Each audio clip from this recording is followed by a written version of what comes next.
नमस्कार। मैं हूं दीपक मिश्रा और आज हम पढ़ेंगे 11वां पाठ। 11वां पाठ मीरा बहन और बाघ। यह कक्षा 3 की हिंदी पाठ्य पुस्तक रिमझिम का एक पाठ है। 11वां पाठ। मीरा बहन का जन्म इंग्लैंड में हुआ था। गांधी जी के विचारों का उन पर इतना असर हुआ कि वे अपना घर और अपने माता पिता को छोड़कर भारत आ गई और गांधी जी के साथ काम करने लगी। मीरा बहन का जन्म इंग्लैंड में हुआ और गांधी जी के विचारों से प्रेरित होकर वह इंग्लैंड छोड़कर भारत आ गई और गांधी जी के साथ काम करने लगी। आज़ादी के 5 साल बाद उन्होंने उत्तर प्रदेश के एक पहाड़ी गांव गेवली में गोपाल आश्रम की स्थापना की। उस आश्रम में मीरा बहन का बहुत सारा समय पालतू पशुओं की देखभाल में बीतता था, लेकिन गेवली गांव के आसपास के जंगलों में बाघ जैसे खतरनाक जानवर भी रहते थे। तो वह भारत आ गई। इसी बीच भारत आज़ाद होता है और आज़ादी के 5 साल बाद मीरा बहन ने उत्तर प्रदेश के एक पहाड़ी गांव जिसका नाम गेवली है, वहाँ पर आश्रम बनाया, आश्रम की स्थापना की और वहाँ उनका बहुत सारा समय पालतू पशुओं की देखभाल में, वैसे पशु जिसको हम पालते हैं जैसे गाय, बैल, भैंस, बकरी आदि, तो इन्हीं पालतू पशुओं की देखभाल में उनका बहुत समय बीत जाता था। लेकिन गेवली गांव के आसपास के जंगल में बाघ जैसे खतरनाक जानवर भी रहते थे। क्योंकि वह पहाड़ी क्षेत्र था, जंगल भी था। पहाड़ी गांव में अक्सर बाघ का डर बना रहता है। जंगल कटने के कारण शिकार की तलाश में बाघ कभी कभी गांव तक पहुंच जाता है। गेवली गांव में एक बार यही हुआ। एक बाघ ने गांव में घुसकर एक गाय को मार डाला। सुबह होते ही यह खबर पूरे गांव में फैल गई। गांव के लोग डरे कि यह बाघ कहीं फिर से आकर दूसरे पालतू जानवरों और किसी आदमी को ही अपना शिकार न बना ले। गांव के लोग गोपाल आश्रम गए और उन लोगों ने मीरा बहन को अपनी चिंता बताई। ठीक है। गांव के लोगों ने अंत में तय किया कि बाघ को कैद कर लिया जाए। उसे कैद करने के लिए उन्होंने एक पिंजरा बनाया। पिंजरे के अंदर एक बकरी बांधी। योजना यह थी कि बकरी का मिमियाना सुनकर बाघ पिंजरे की तरफ आएगा। पिंजरे का दरवाजा इस प्रकार खुला हुआ बनाया गया था कि बाघ के अंदर घुसते ही वह दरवाजा झटके से बंद हो जाए। शाम होने तक पिंजरे को ऐसी जगह पर रख दिया गया जहां बाघ अक्सर दिखाई देता था। यह जगह मीरा बहन के गोपाल आश्रम से ज्यादा दूर नहीं थी। रात बीती। सुबह की रोशनी होते ही लोग पिंजरा देखने निकल पड़े कि वह जो पिंजरा रखा गया था वो वहाँ क्या कुछ हुआ है। उन्होंने दूर से देखा कि पिंजरे का दरवाजा बंद है। वे यह सोचकर बहुत खुश हुए कि बाघ जरूर पिंजरे में फंस गया होगा। लेकिन जब वे पिंजरे के पास पहुंचे तो क्या देखते हैं, पिंजरे में बाघ नहीं था। लोग चकित थे। बाघ के अंदर गए बिना पिंजरा बंद कैसे हो गया। लोग मीरा बहन के पास पहुंचे। लोगों ने सोचा कि गोपाल आश्रम पास में ही था, इसलिए शायद मीरा बहन को मालूम हो कि रात में क्या हुआ। पिंजरा रखा गया था, लेकिन पिंजरा में ऐसा कुछ नहीं हुआ जो कि ग्रामीणों ने सोच रखा था। वह कुछ हुआ जो उम्मीद से परे था। तो यह जानकारी लेने के लिए कि आखिर पिंजरा में हुआ क्या होगा, वह मीरा बहन के पास पहुंचे, क्योंकि पिंजरा जहां रखा हुआ था वह मीरा बहन के आश्रम के समीप ही था। पूछने पर मीरा बहन बोली, देखो भाई, मुझे नींद नहीं आ रही थी। मैं सोचती रही कि आखिर बाघ को धोखा देकर हम क्यों फंसाएं। इसलिए मैं गई और पिंजरे का दरवाज़ा बंद कराई।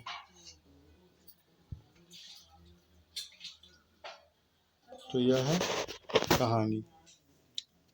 यानी मीरा बहन यह नहीं चाहती थी कि बाघ को धोखे से फंसाया जाए।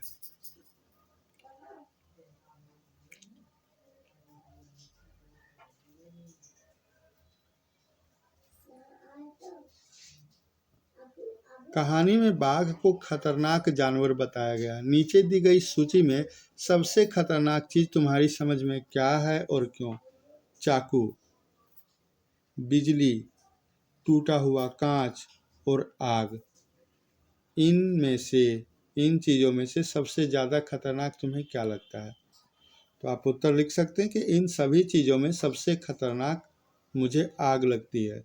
यह एक जगह लगती है तो पूरे घर में फैल सकती है, पूरे जगह में फैल सकती है। इससे सब कुछ भस्म हो सकता है, सब कुछ जलकर राख हो सकता है। तो आप कुछ ऐसा ही उत्तर लिखें। मीरा बहन की बात सुनकर गांव के लोगों को निराशा हुई होगी। उन्होंने मीरा बहन से क्या कहा होगा? सोचकर गांव के लोगों की बातें लिखो। आमतौर पर अगर ऐसा होता है तो लोग क्या सोचेंगे? लोगों ने यही सोचा होगा कि मीरा बहन ने जो कुछ किया वह ठीक नहीं किया। तो आप ऐसा लिख सकते हैं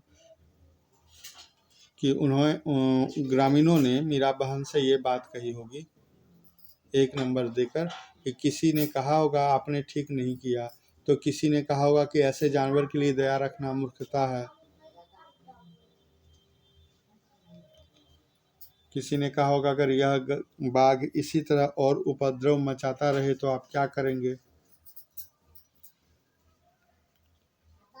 आगे, गेवली गांव के आसपास के जंगलों में बाघ जैसे खतरनाक जानवर भी रहते थे।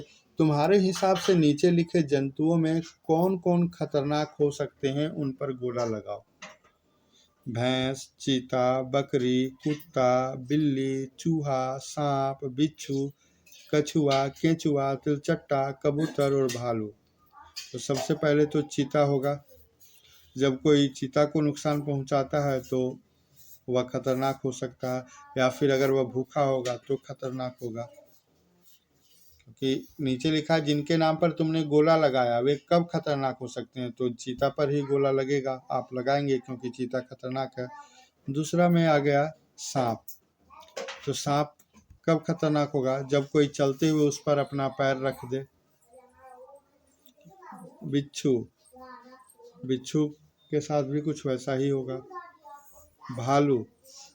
भालू जब इसे आदमियों से खतरा लगे तो यह खतरनाक हो सकता है, आक्रामक हो सकता है।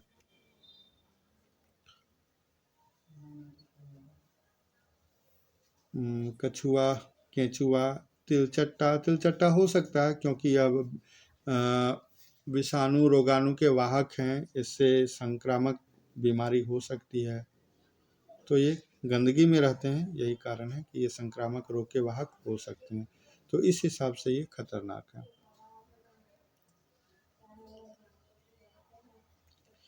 पिंजरा, चूहा पकड़ने का पिंजरा देखकर बताओ कि वह अपने आप कैसे बंद हो जाता है, और एक बार कैद हो जाने के बाद चूहा उससे बाहर क्यों नहीं आ पाता। तो ये सब चीज़ें आप खुद से सोचें और लिखें, क्यों और कैसे, ये भी।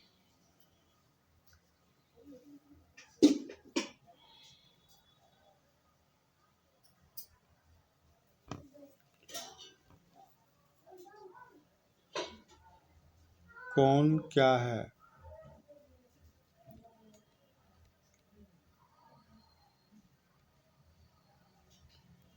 इससे पहले एक तस्वीर थी जिसमें चरखा, घड़ी, 3 बंदर, खड़ाऊं, चश्मा। तो ये सब देखने से लगता है कि ये महात्मा गांधी जी से, यानी बापू जी ने बोलते हैं, राष्ट्रपिता। तो ये सभी चीज़ें महात्मा गांधी से जुड़ी हुई हैं। कौन क्या है? अब बाघ, गाय, बकरी, हाथी और हिरन ये क्या है? जानवर हैं। तो नीचे लिखी हुई चीज़ें क्या है? खाली जगहों में लिखो। तो अगरतला, अल्मोड़ा, रायपुर, कोच्चि, बड़ोदरा ये क्या है? ये शहरों के नाम हैं, तो हम यहाँ शहर लिख सकते हैं। जलेबी, लड्डू, मैसूर पाक, कलाकंद, पेड़ा मिठाइयों के नाम हैं, तो मिठाइयाँ। नर्मदा, कावेरी, सतलुज, ब्रह्मपुत्र, यमुना नदियों के नाम हैं, नदियाँ। बरगद, नारियल, पीपल, चीड़, नीम ये सभी वृक्षों के नाम हैं, तो वृक्ष लिख सकते हैं, पेड़। गेहूँ, बाजरा, चावल, रागी, मक्का ये सब फसलों के नाम हैं, तो आप फसल लिख सकते हैं, अन्न भी लिख सकते हैं। कुर्ता, साड़ी, फिरन, लहंगा, कमीज वस्त्रों के नाम हैं, तो आप वस्त्र कर सकते हैं। अब ये सब दिया हुआ है, जानवर, बोलियों नाम। अब एक चैप्टर है, इसी में है कहानी की कहानी, तो पढ़ लेते हैं। कहानी सुनने में हम सबको मज़ा आता है। तुम्हें घर पर कौन कहानी सुनाता है? किसकी कहानियाँ सबसे अच्छी लगती हैं? किसका सुनाने का तरीका सबसे मज़ेदार है? भला क्यों? हम कहानी सुनते हैं, लेकिन कुछ व्यक्ति ऐसे भी होते हैं जो कहानी सुनाते हैं तो सुनाने का अंदाज ही कुछ ऐसा होता है जो सुनने में काफ़ी मज़ा आता है। उनकी कहानी दिलचस्प होती है, साथ ही साथ शिक्षाप्रद भी। आइए, बहुत पुरानी बात है, तभी लोग कहानियाँ सुनते और सुनाते थे। राजा रानी, परियों की कहानी, शेर और गीदड़ की कहानी। माँ बाप, बच्चे दादी नानी को घेर कर बैठ जाते और बार बार अपनी मनपसंद कहानी सुनते। बड़े होने पर वे बच्चे अपने बच्चों को कहानी सुनाते। फिर बड़े होकर बच्चे आगे अपने बच्चों की वही कहानियाँ सुनाते। इसी तरह कहानियों का सिलसिला आगे बढ़ता। उनके बच्चों के बच्चे, फिर उनके बच्चों के बच्चे उन कहानियों का मज़ा लेते जाते। सुनने सुनाने से ही कई कहानियाँ आज हम तक पहुँची है। तो कहानियाँ कैसे होती थी? कहानियाँ बच्चे सुनते थे अपने दादा दादी से, नाना नानी से, और फिर वे बच्चे अपने बच्चों को बताते थे, और यह सिलसिला चलता रहा और आज हम तक ये सब कहानियाँ पहुँची हैं। कहानी सुनाने के कई अलग तरीके थे। कोई आवाज़ बदल बदल कर सुनाता, जैसे पात्र बदलते, तो कोई अगर दादा की बात कहता तो वह दादा की आवाज़ में बोलता।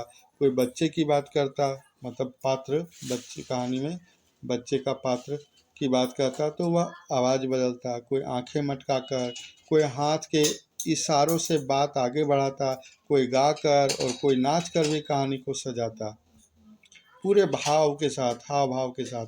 आज भी कई लोग पुरानी कहानियों को नाच गाकर सुनाते हैं। हर जगह नाच के ऐसे कई अलग अलग तरीके हैं। क्या तुम्हारे इलाके में कोई ऐसा कलाकार या कहानी कहने वाला है? पंचतंत्र की कहानियाँ सालों से लोग सुनते सुनाते चले आ रहे थे।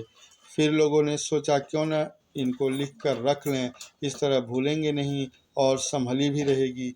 ऐसी कई कहानियों को एक साथ पोथी में लिख लिया।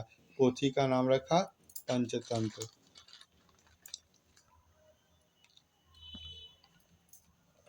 तो ये सब चीज़ आप खुद से पढ़ें आगे। पंचतंत्र कई भाषाओं में अनुवादित है, इस चीज़ के बारे में आप पढ़ेंगे।